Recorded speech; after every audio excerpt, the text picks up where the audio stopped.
पहला मसला तो यह वे कुर्बानी का कि जो कुर्बानी का चंद चढ़ता है तो कुछ साढ़े लिबरल किस्म के लोग, दूसरे ज़हन के लोग, वो लोग कहते ने जी कुर्बानी तुसी देंदे हो, एडा महंगा जानवर लेंदे हो, खर्चा करते हो, इंतजाम करते हो, तुसी जानवर लैके आउंदे हो, कुर्बानी करते हो, तो जिहड़ी तुसी ये कुर्बानी करते हो, अगर ये पैसा तुसी किसी गरीब नूं दवो, किसी मस्कीन नूं दवो, ये उन्हां दा एतराज़ है दूसरे लोगों का जेडे कुर्बानी नूं अच्छा नहीं समझते, इस्लाम नूं चंगा नहीं समझते, इस्लाम ते चलना चंगा नहीं समझते।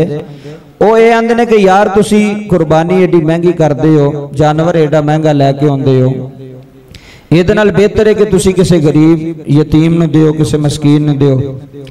मैं क्या गरीब यतीम मस्कीन नूं देना चाहिए, लेकिन जिहदा हुक्म अल्लाह ने कुरान विच अता फरमाया वो काम नहीं करना चाहिए। तवज्जो फरमाया, जिहदा हुक्म अल्लाह कुरान के अंदर ऐलान फरमा रहा है, अल्लाह फरमा रहा है फसल्लि लिरब्बिका वनहर, महबूब तुसी अपने रब वास्ते नमाज अदा करो और अपने रब वास्ते कुर्बानी करो। किदे वास्ते कुर्बानी, किदे वास्ते वे? अल्लाह दी जात वास्ते, रब वास्ते, करीम अल्लाह वास्ते। ये महबूब सल्लल्लाहु अलैहि वाली वसल्लम नु अल्लाह फरमा रहा है कि तुसी मेरे वास्ते नमाज अदा करो, कुर्बानी अदा करो।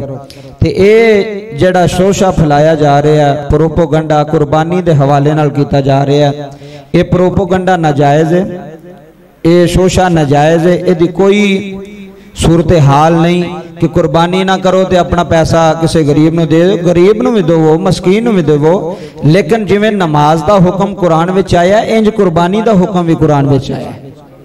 समझ आ रही है?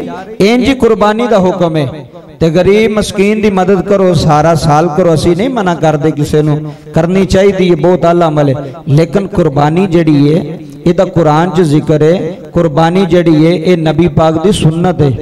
किदी सुन्नत है?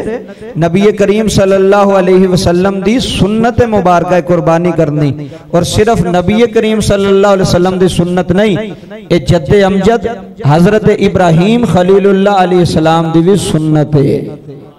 कुर्बानी करनी बहुत जरूरी है और बड़ा अहम मसला है। कुर्बानी करनी चाहिए, कुर्बानी तो पीछे नहीं हटना चाहिए। जिस बंदे दे कर्ज नहीं, उन्हें किसी का कर्जा नहीं देना, साहब इस्तात है, सोने के हिसाब नाल या चांदी के हिसाब नाल अगर किसी को लाख डेढ़ रुपया वो किसी का कर्जा उन्हें नहीं देना, वो कोल बैंक दे विच मौजूद है। ये मसले बड़े जरूरी ने। मैं तां कह रहा कि ये फिर नहीं साल बाद बयान होने ने, तो सुन लवोगे तो फायदा होगा। गल का पता हो तो बंदा कितने बैठा हो तो किसी को भी दस सकता कि यार मैं गल सुनी है। तो इस वास्ते अगर लाख डेढ़ रुपया किसी को मौजूद है, उन्हें किसी का कर्जा, बोलो किसी का कर्जा नहीं देना, वो कोल जाती पैसे मौजूद ने, अखराजात तो इलावा, सौदा लियाउण तो इलावा, अखराजात तो इलावा लाख डेढ़ रुपया वो कोल बैंक के अंदर मौजूद है, अजाफी बैलेंस मौजूद है, उस बंदे ते भी कुर्बानी वाजिब है। उस बंदे ते कुर्बानी वाजिब है जिन्हें कर्जा नहीं देना। अगर किसी ने कोई कर्जा देना, मसलन 2 लाख 3 लाख रुपया किसी का कर्जा है, लाख डेढ़ रुपया वो कोल मौजूद है, तो वो कुर्बानी नहीं लगेगी, क्योंकि वो मकरूज है। मकरूज से कुर्बानी नहीं होएगी। और